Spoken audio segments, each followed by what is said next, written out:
Samantalang nahinto ang biyahe ng tren ng Philippine National Railways o PNR dahil din sa masamang panahon kaninang umaga. Ang mga nabalang pasahero ay nagreklamo. Nakatutok si Maria Bulaklak Ausente. Maging ang mga pasahero ng tren ng Philippine National Railways o PNR na antala ng malakas na pag-ulan at pagbaha. Pansamantala kasing kinansela ng PNR ang mga biyahe mula Sukat hanggang Alabang Station bandang alas 5 ng umaga. Ang dahilan ang magdamagang pag-uulan. Ayon sa pamunuan ng PNR, talagang problema daw sa kanila ang ganitong maulan na panahon dahil kapag inabot ng tubig yung mga riles ng tren ay maaaring madiskarilang biyahe dahil masisira ang kanilang sensor. Problema ito para sa mga pasahero.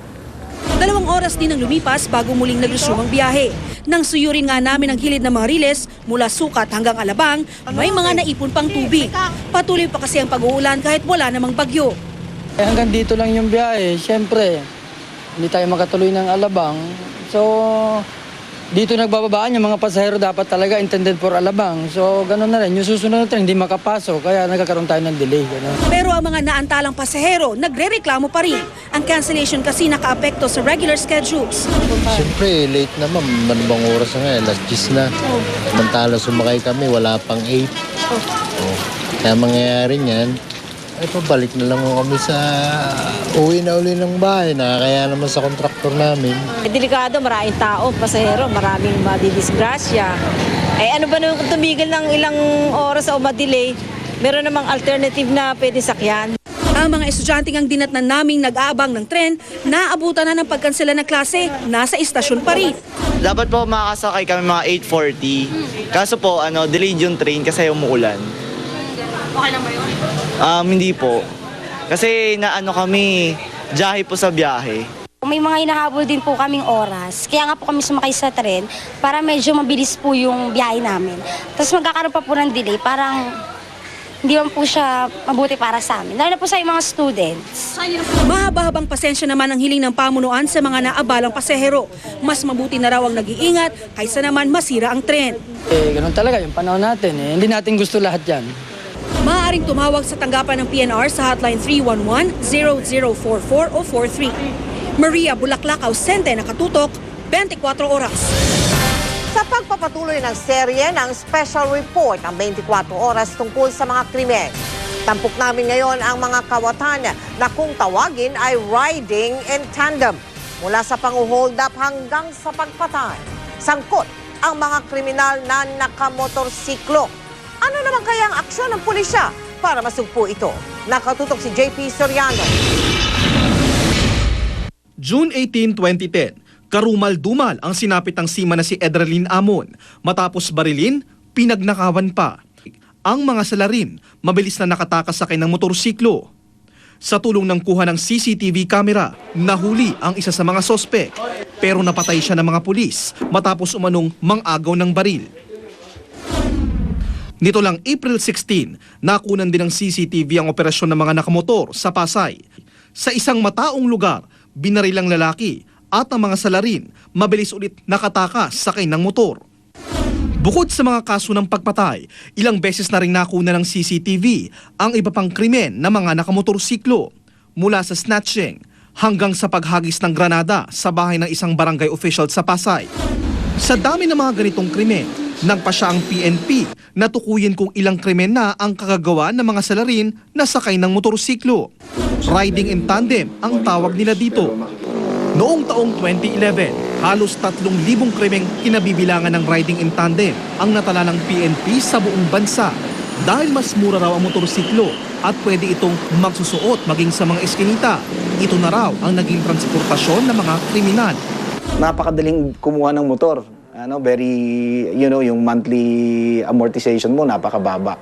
So they're shifting to motorcycles. But the criminals ito pong gumagawa ng mga pagnanakaw na ito, nagsiship lang sila doon dahil gusto nilang i-take advantage yung you can easily maneuver the motorcycles when they want to escape.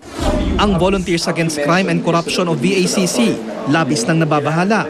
Dahil tila wala raw preno sa pagsasagawa ng kasamaan ang mga kriminal na sakay ng motorsiklo, may mungkahi ang VACC. We are suggesting na dapat for the meantime, mahinto muna o ipagbawal muna yung riding in tandem. Kasi yung grabe na yung problema, so we suggest also a drastic solution. Malabo raw itong mangyari ayon sa PNP. Gayunman may ginagawa raw ang PNP para labanan ng mga kriminal na riding in tandem. Inilunsad ng pulisya ang tactical motorcycle units. Ipinakita nila kung gaano raw nila kabilis mahuhuli ang isang riding in tandem kung maisusumbong sa kanila agad ang isang krimen. Our policemen must have the skills to maneuver this motorcycle, make use of the motorcycles as defense, at the same time, yung power niya to be able to go and arrest the motorcycle riding criminals. Dito sa Mala Call Center na opisina sa Camp Bagong Diwa, napupunta ang mga sumbong sa hotline. Makikita sa digital map ang pinakamalapit na police mobile sa lugar ng krimen gamit ang GPS. At saka iraradyo sa mga pulis para agad makaresponde. Then po, query trip as of this time. Meron tayong motorcycle mounted cops. We equip them with radio communication equipment para yung Tactical Operations Center can immediately alert and intervene o even the checkpoint operation kung meron hong ganitong nangyayaring insidente. Pero kunti pa lamang sa mga patrol cars ang may GPS capability. Umaasa rin ng pulisya na makakapaglagay ng mas maraming CCTV cameras. Pero sa ngayon, inuumpisahan na raw ang pagkuha ng litrato at pagdodokumento ng mga nakamotor, lalo na yung mga dayo sa lugar. Nais din ng pulisya na gawin ng requirement para sa mga nagmumotor na maglagay ng plaka sa harap at likod ng motor. Ipagbawal ang mga helmet at tinted at hindi nakikita ang muka na nagmamaneho. Pero di lang nababahala, kundi galit na ang mga lehitimong nagmamotorsiklo gaya ng mga miyembro ng Motorcycle Philippine Federation. Pati raw sila nahaharas na minsan at pinagdududahan lalo na kapag napapadaan sa mga checkpoint. Kaya gusto na rin nilang masolusyonan ang problemang ito.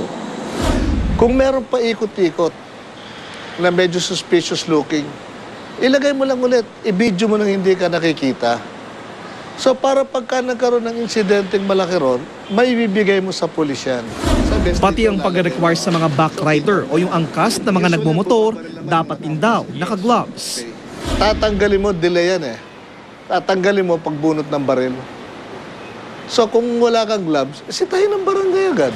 Libo-libong kaso na ng krimen ang naitala ng PNP kung saan ang mga sospek ay yung tinatawag na riding in tandem sakay na motorsiklo. Sinabi na ng pulisya na malapit ang umarangkada ang mga pangontra nila laban sa mga kilabot na kriminal. Makahabol kaya sila sa mga riding in tandem na tila parami ng parami. Habang tumatagal, JP Soriano, nakatutok, 24 oras. Malamig pong panahon pero mainit ang ating mga balitang showbiz ngayong gabi sa Chika Minute. At ang maghahatid niyan ay napakasipag dahil umaga pa lang nasa unang hirit na siya. Walang iba kundi si Luan D. Luan. Thanks, Mike. Umami na pong bading ang kilalang American TV News anchor na si Anderson Cooper. Sa ipinadalang email ni Anderson sa isang reporter at matagal na niyang kaibigan, inilantad niya ang kanyang tunay na sexual orientation.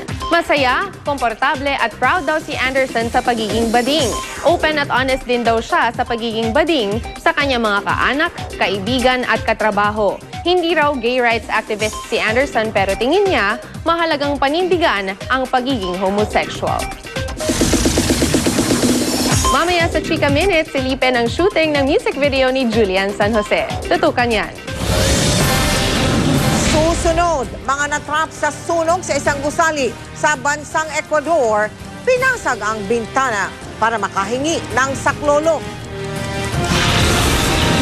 5 asong kakatay na sana sa Pangasinan, nasagip. At sa England, Olympic torch, muntik maagaw ng 2 bata. Tutukan lahat ng yan dito sa 24 oras.